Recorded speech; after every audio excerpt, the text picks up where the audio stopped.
In September of 1945, when the smoke of the deadliest war in human history had only just begun to thin over the Pacific, when the ruins of Hiroshima and Nagasaki were still warm with a new and terrible silence, America's Iowa-class battleships stood at the absolute apex of naval power. They were the largest, fastest, and most heavily armed battleships the United States Navy had ever built. Steel colossi, displacing over 45,000 tons at full load, armed with 9 16-inch guns capable of hurling a projectile, the weight of a small automobile, more than 20 miles through open air, plated with armor belt after armor belt of hardened steel that could absorb punishment that would have reduced any lesser vessel to wreckage. They were, in every measurable sense, the pinnacle of 4 centuries of battleship development, the final answer to a question that navies had been asking since the age of sail. But the answer had arrived too late. The era that made them necessary was already ending before the ink had dried on the surrender documents.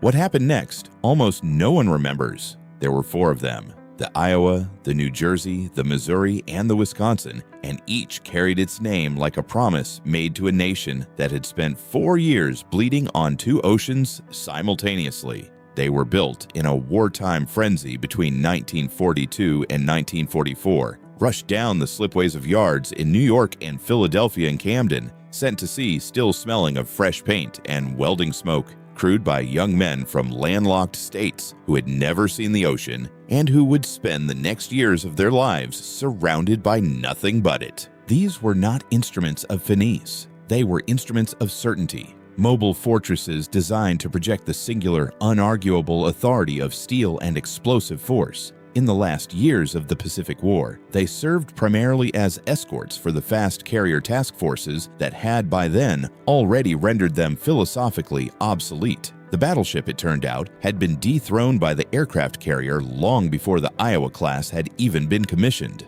But no one found it convenient to say so yet. And so the great ships steamed on, waiting for a role that suited their grandeur. The USS Missouri was the youngest of the 4, commissioned in June of 1944 and rushed to the Pacific in time for the final campaigns. She was present at Iwo Jima at Okinawa, where she absorbed a kamikaze strike on her starboard side, the impact leaving a dent and a scorch mark, and a dead Japanese pilot whom her crew buried at sea with full military honors, stitching a Japanese flag around the body because they had no other shroud available. That detail, small and strange and quietly devastating, tells you something about the kind of vessel she was. A machine of war, yes, but also a stage upon which human beings enacted rituals older than the machines themselves. And it was on the Missouri's teak-planked deck on the morning of September 2, 1945, in Tokyo Bay, under a gray and overcast sky, that General Douglas MacArthur presided over the formal surrender of Imperial Japan. The document was signed at a small mess table covered with a green baize cloth. The Japanese delegation stood stiffly in their formal dress uniforms. The Missouri's crew, hundreds of them, hung from every available superstructure, from the barrels of the 5-inch gun mounts, from the rangefinders and the observation platforms, packed together so tightly that the whole scene looked less like a military ceremony and more like a city crowd watching a parade. Above it all, the 16-inch gun turrets sat silent and massive, their barrels pointed harmlessly skyward, their purpose already, in some sense, completed. The war that had required their existence was over. The world they had helped to save would be rebuilt on the logic of nuclear deterrence, not of armor plate and powder bags. The Missouri had been present at the creation of the post-war order. She did not know yet that the post-war order had no room for her. The mothballing began almost immediately. Within 2 years of Japan's surrender, the Iowa, the New Jersey, and the Wisconsin had been stripped of their ammunition, their fuel emptied, their machinery preserved in nitrogen and cosmoline and silence, and placed in reserve at naval shipyards up and down the eastern seaboard.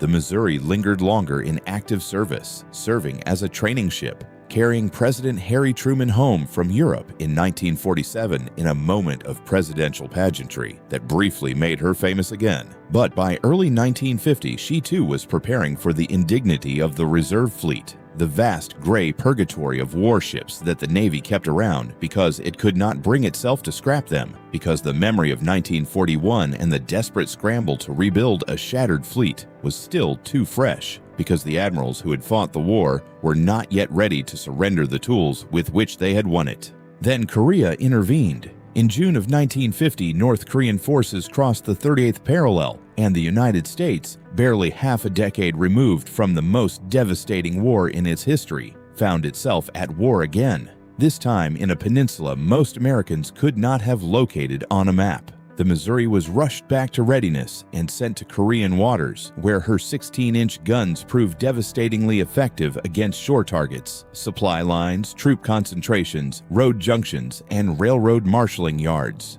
The others followed. The Iowa, the New Jersey, and the Wisconsin were all recommissioned, their cosmolines scraped away, their engines coaxed back to life by crews who had to relearn procedures that wartime sailors had known by instinct. They pounded the Korean coastline for months, their massive shells arcing over the hills and valleys of a country that had never asked to be the stage for a superpower conflict. Naval gunfire support, the doctrine was called, a phrase as bloodless as a bureaucratic memorandum, concealing beneath its neutral syllables the reality of 900-pound shells arriving without warning from the sea. The Korean War ended in an armistice in 1953. The battleships went back to the reserve fleet. Again, they were drained and silenced and preserved. Again, the admirals argued about their utility. Again, the accountants noted the enormous cost of maintaining vessels that belonged, structurally and philosophically, to a different age. The debate would not be resolved. It would only be deferred.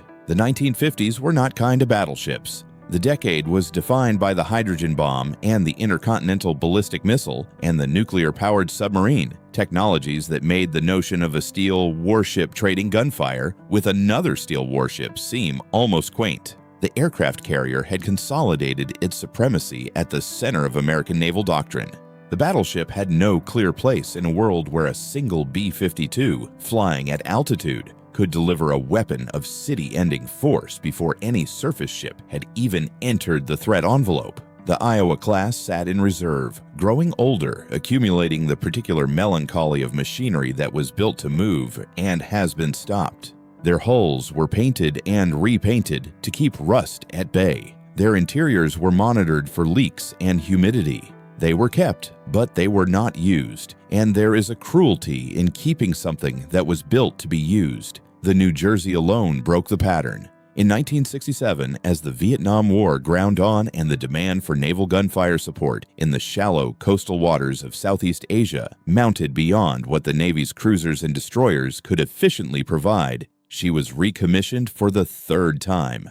Her 16-inch guns could reach targets miles inland, could flatten bunkers, and obliterate staging areas that aircraft could not reliably destroy with bombs. She arrived in Vietnamese waters in September of 1968, the only battleship to serve in that conflict, and she delivered more fire in a single month than most cruisers managed in a year. Her crew was smaller than in the previous wars. The Navy had learned to do more with fewer hands, and her fire control systems had been modestly updated, but fundamentally, she was the same ship that had fought in Korea, the same ship that had been built in the early years of the Second World War. She was an anachronism already. She was also, in the coastal waters of Vietnam, extraordinarily effective, but effectiveness was not the argument. The argument was cost. Maintaining a battleship was expensive in ways that resisted easy quantification. It was not just the fuel and the ammunition and the crew, but the entire logistical infrastructure of a vessel class that no longer had standardized parts in general production, whose systems were increasingly incompatible with modern Navy supply chains, whose expertise was held by an aging generation of sailors with nowhere to pass it on. The New Jersey was decommissioned again in 1969, less than 2 years after her reactivation and sent back to reserve. The lesson the Navy drew was not that battleships were obsolete. The lesson was more complicated and less comforting than that. The lesson was that the ships were too expensive to maintain continuously, but too capable to discard entirely. The 1970s brought the Iowa class to the deepest point of its long decline. All 4 ships sat in reserve at Puget Sound and at Philadelphia and at Bremerton, aging in ways that were increasingly difficult to reverse. The reserve fleet is not a gentle environment. A warship in reserve is, in a technical sense, preserved. But preservation is not the same as maintenance, and the difference accumulates over time in corrosion and seized machinery and degraded wiring, and the slow, patient defeat of engineered systems by the chemistry of salt, air, and time. The engineers who inspected the Iowa class in the mid-1970s came back with reports that were, in private, alarming. The propulsion plants were deteriorating. The electrical systems were outdated by decades. The fire control computers, such as they were, predated the transistor. The ships were not lost, but they were drifting incrementally toward a condition from which recovery would be prohibitively expensive. It was, in retrospect, the closest the Iowa class ever came to oblivion. Congress had periodic conversations about scrapping the ships altogether. The Navy's surface warfare community, which had been eclipsed by the aviators and the submariners in the post-Vietnam years, argued for keeping them. The arguments were as much about institutional identity as they were about military utility. Battleships represented a certain kind of naval power, a visible, tangible, undeniable projection of force that aircraft carriers, for all their lethality, did not quite replicate. An aircraft carrier is invisible power. The aircraft are the weapon, and the carrier itself is merely the platform from which they operate. A battleship is visible power. When it appears on the horizon, the statement it makes is immediate and unmistakable. In the 1970s, as Soviet naval power expanded and American influence contracted in the wake of Vietnam, that argument had a particular resonance. But arguments rarely defeat budgets. The ship sat, the rust worked, the decade turned. Ronald Reagan was elected in November of 1980 on a platform that included, among its many commitments, the promise to restore American military power to what he characterized as its rightful preeminence. The Carter-era defense budgets had been, by the standards of the Cold War, modest. Reagan's vision was different. A 600-ship Navy, blue water dominance, the projection of American power into every ocean simultaneously. It was an enormously ambitious program, and it required, among other things, finding hulls. New warships took years to build. The Iowa class was already built, and it was available. The decision to modernize and recommission all 4 Iowa-class battleships was made in the early years of the Reagan administration, driven primarily by the Secretary of the Navy, John Lehman, who was an enthusiast for battleships in a way that was, among naval professionals, considered slightly eccentric. Lehman saw in the Iowa class not a relic, but an opportunity. Vessels whose fundamental hull strength and gun firepower could be augmented with modern weapons systems to create what he called a surface action group capable of threatening any Soviet surface force. The modernization program that followed was, by any measure, extraordinary. The ships were taken into the yards and transformed. Their rear 16-inch gun turret on each ship was surrounded by new superstructure. 32 Tomahawk cruise missiles were installed in armored box launchers amidships. 16 Harpoon anti-ship missiles were added. Phalanx close-in weapon systems capable of firing 3,000 rounds per minute were bolted to the superstructure. Electronic warfare suites, satellite communications, improved radar. The ships were not rebuilt so much as they were grafted, the bones of 1943 receiving the organs of 1983, the result a kind of hybrid entity that had no precise precedent in naval history. The Iowa class returned to sea. They were once again formidable. They were also, once again, answers to a question that had evolved beyond their capacity to fully address. The recommissioned battleships spent the 1980s at the center of a renewed American naval assertiveness that was, in some ways, genuinely effective, and in other ways, largely theatrical. They made port visits. They exercised with allied navies. They were photographed from every possible angle, their 40-year-old hulls freshly painted, their new cruise missile launchers gleaming in the sun, their 16-inch turrets still dominant and massive and faintly anachronistic against the backdrop of modern naval architecture. The Iowa served in the Atlantic. The New Jersey was deployed to the Mediterranean and then to the Lebanese coast during the chaos of 1983 and 1984, where her guns fired on Syrian positions in the mountains above Beirut. The last time American battleship guns would fire in anger. The shells landed where they were aimed, and the political outcome of the Lebanese intervention was a disaster, and the New Jersey steamed away, and the debate about what precisely a battleship was for in the modern world continued without resolution. The Missouri and Wisconsin were deployed to the Pacific. They exercised. They showed the flag. They were expensive to operate, requiring crews of over 500 men, far larger than the automated warships the Navy was building in the same years. The cost-per-effect calculations that defense analysts produced were rarely favorable to the battleships, but Lehman continued to argue for them, and the Cold War continued to provide justification for maintaining maximum visible deterrence, and so the ships continued to operate, burning fuel oil in quantities that would have been considered extravagant even in wartime, sending the smoke of their boilers across the waters of every ocean the United States Navy patrolled. Then came April 19th, 1989. The USS Iowa was conducting gunnery exercises in the Atlantic, approximately 300 miles northeast of Puerto Rico. The crew was practicing the loading and firing of the center gun of Turret 2, the middle of the three massive 16-inch turrets amidships. Something went wrong. The precise cause has never been definitively established. The investigation and the subsequent congressional hearings and the reinvestigations and the appeals to the Navy's own findings produced over the following years more heat than light. What is not disputed is the result. An explosion inside the turret killed 47 men instantly, a detonation of powder bags that turned the interior of Turret 2 into a chamber of fire and concussive force from which there was no survival. The Iowa was at sea when it happened, 300 miles from the nearest land, and her crew fought the fire and controlled the flooding and saved the ship while 47 of their shipmates were dead inside a steel compartment that had not yet cooled enough to enter. The explosion aboard the Iowa was not the end of the battleship program, but it was the beginning of the end. The Navy's initial investigation produced conclusions that were contested and eventually largely withdrawn. The investigation's original finding, that a disgruntled sailor had deliberately caused the explosion, was challenged by technical experts and by the dead sailor's family and eventually by the Navy itself, which acknowledged in 1991 that the cause remained undetermined.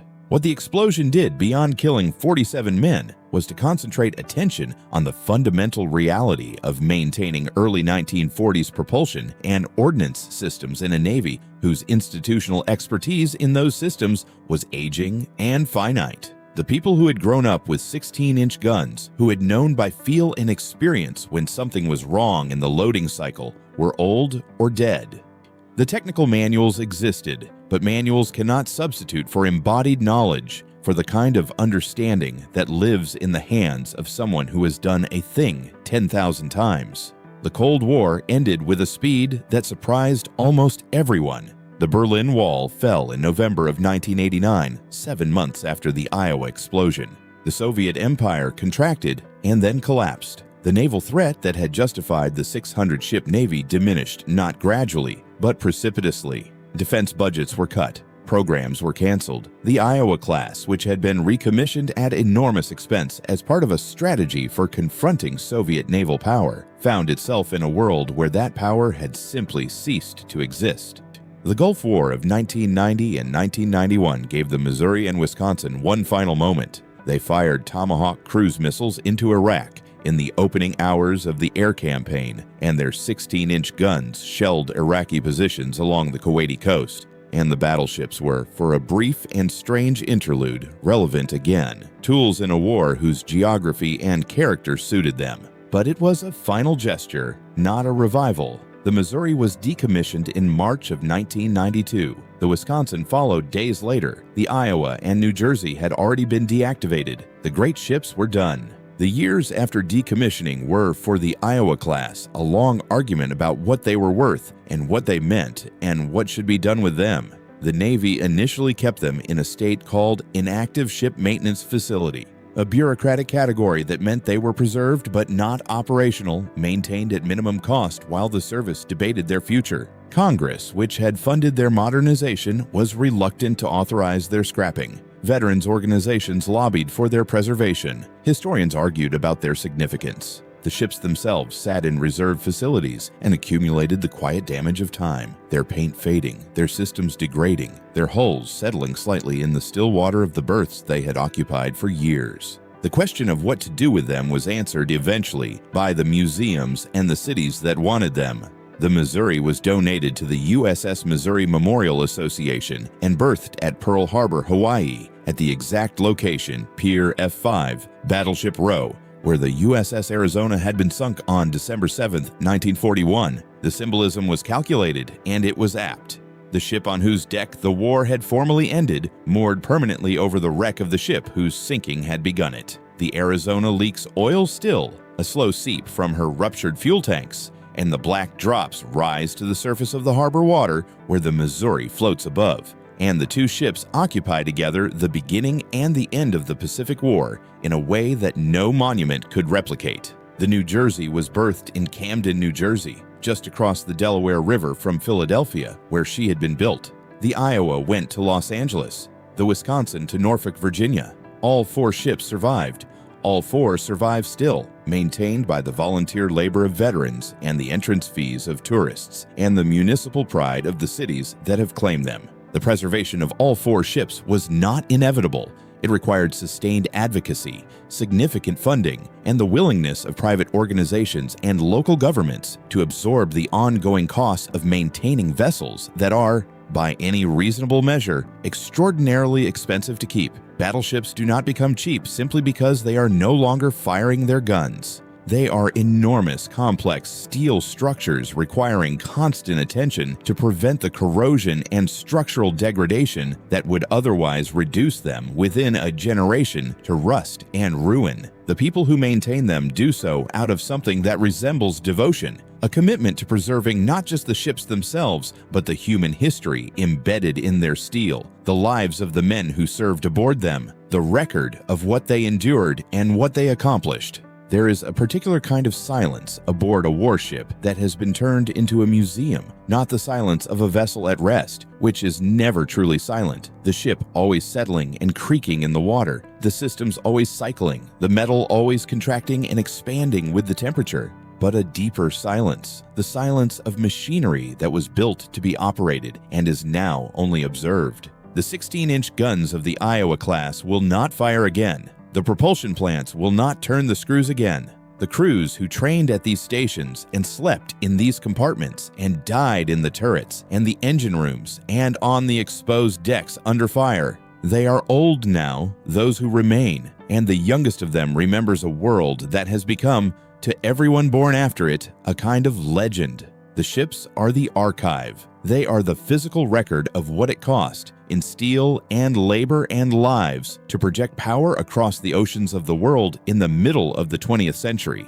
They are the proof that such things were built and used and survived. What the Iowa class represents in the full arc of its existence, from the urgent construction of wartime to the final surrender ceremony, to the confused revivals of Korea and Vietnam and the Cold War and the Gulf War, and the slow, painful decommissioning at the end, is something more complex than simple military history. It is a story about the gap between the moment a weapon is conceived and the moment it becomes obsolete, and the strange persistence of great machines beyond their own usefulness. The Iowa class was planned in 1938 and built in 1942 and employed in a naval doctrine that was already being superseded by the aircraft carrier before the first ship was commissioned. And yet, they survived everything. Enemy fire and accidents and budget cuts and congressional debates and the simple entropy of time. They outlived the Cold War that justified their final modernization. They outlived the Soviet Navy they were built to confront. They outlived the generation of sailors who knew them best. They stand now in 4 American harbors, the largest warships ever retained as museum ships anywhere in the world, receiving visitors who walk their teak decks and peer into their turrets and try to imagine, in the fluorescent-lit quiet of a museum afternoon, what it was like to stand on these same boards when the guns were firing and the sea was rough and the world was, genuinely and terrifyingly, at war.